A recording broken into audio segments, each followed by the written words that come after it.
C'est au cœur d'une sublime forêt allongée que se trouve la grotte de la Roche-Cottard, une grotte où l'archéologue Jean-Claude Marquet s'est aventuré pour la première fois en 1976. J'avance et je monte la marche, la haute marche. Près de 50 ans plus tard, ces travaux de recherche sont enfin reconnus. Ces traces de doigts gravées dans la pierre de tuffeau ont bien été réalisées par Néandertal il y a plus de 57 000 ans. Si pour l'œil de néophyte ce n'est pas flagrant, pour Jean-Claude Marquet, il y a bien une intention artistique derrière ces lignes gravées dans la paroi. Ce sont des tracés digitaux qui sont tous parallèles les uns aux autres. Ils partent de la base du triangle qui est en haut, là-haut, juste sous le plafond, et ils vont jusqu'aux deux côtés égaux du triangle isocèle. Ils vont jusqu'en bas. Ce panneau, il a été fait avec application. Il est organisé, structuré, et puis il a été fait d'une manière intentionnelle. Et ce qui conforte Jean-Claude Marquet dans l'idée d'une intention artistique, c'est la découverte, en même temps que les gravures, de ce silex à 1,80 m sous terre parmi des outils que l'homme de Néandertal aurait fabriqués. Il s'agit d'un masque qui représenterait un félin. Il a placé à l'intérieur de ce trou naturel un fragment d'os de renne. Pour que ça devienne une création artistique, l'homme de Néandertal ou la femme a modifié la forme globale de cet objet en le retouchant ici sur le bord pour lui donner une forme légèrement arrondie.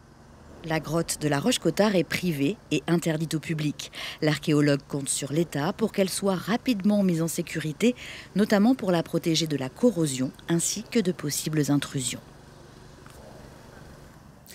Et pour aller plus loin sur le sujet, l'invité du 19-20 est Frédéric Demouche, responsable du musée de la préhistoire du Grand Pressigny. Bonsoir. Merci d'être avec nous depuis notre bureau de Tours. D'abord, votre réaction à ce que l'on vient de voir. Les gravures de la grotte de Langeais sont les plus anciennes d'Europe. Pour le spécialiste que vous êtes, j'imagine que c'est émouvant. Alors oui, c'est une très bonne nouvelle. Alors je ne suis pas un spécialiste de l'art pariétal. Moi, je suis responsable d'un musée de préhistoire, le musée du Grand Pressigny. Et à ce titre, je suis plus du côté de la médiation, en phase avec le public.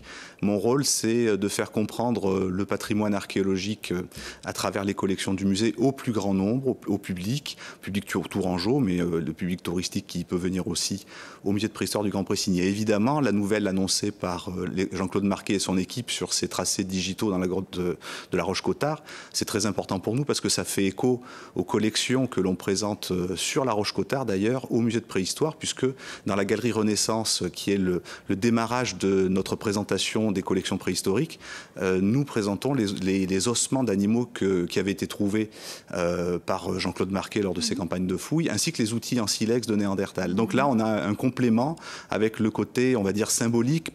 Moi, je dirais pas artistique parce que je suis pas un spécialiste, mais là, l'article est sorti. C'est un ensemble, en tout cas, qui entre en cohérence. Ces gravures tracées au doigt par l'homme de Néandertal ont donc été authentifiées plus de 50 ans après leur découverte. Pourquoi un laps de temps aussi long, selon vous ? Alors d'après l'article qui a été publié par Jean-Claude Marquet et son équipe, c'est surtout parce que lorsque vous avez des gravures ou des tracés de doigts sur la paroi, ça ne se date pas directement. Il faut pouvoir dater le contexte dans lequel ce travail ou ces activités symboliques ont été réalisées. Et pour ce faire, il faut analyser les objets qui ont été trouvés dans le sol de la grotte. Ça, c'est la première étape. Ensuite, elle est fiable, cette datation de 57 000 ans ? Ah ben oui, parce que là, ils ont daté la fermeture du porche par des éboulis de la grotte. Donc, ils savent que cette grotte-là, elle n'est plus accessible à qui que ce soit depuis au moins 57 000 ans. Donc, 57 000 ans, c'est avant, en principe, avant l'arrivée d'Homo sapiens dans nos contrées. Donc, ça pourrait effectivement être c'est la démonstration que Néandertal... Et est-ce que cette découverte peut nous permettre d'en savoir un peu plus sur cette époque de Néandertal ? Oui, sans nul doute. Mais toutes les découvertes permettent d'en savoir un tout petit peu plus. Ensuite, il y a aussi le travail des autres chercheurs qui vont, je pense, se mettre à analyser le travail, les conclusions de Jean-Claude Marquet et de son équipe, et qui vont peut-être apporter la contradiction. Mais là, ils ont quand même des datations assez fiables de la fermeture du porche par des éboulis qui montrent que l'entrée de la grotte était interdite à toute personne après l'arrivée de Néandertal, après le départ de Néandertal, on peut dire. Quand on sait que ces gravures sont 3 fois plus anciennes que celles de Lascaux, doit-on s'attendre ces prochaines années à un développement du tourisme à Langeais, pourquoi pas un musée ? Alors ça, je ne sais pas si ça peut déboucher là-dessus, étant donné que la grotte, elle n'est pas accessible au public. Les tracés sur les parois sont très fragiles quand même.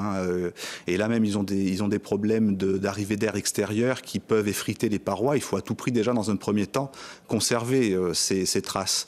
Ensuite, on verra ce qui pourrait être développé. Mais effectivement, ça serait plutôt une bonne idée d'essayer de mettre en valeur ces tracés dans la grotte, à proximité de la grotte ou en dehors. Un patrimoine préhistorique, effectivement, exceptionnel. Merci beaucoup, Frédéric Demouche, d'avoir accepté notre invitation ce soir dans le 19-20.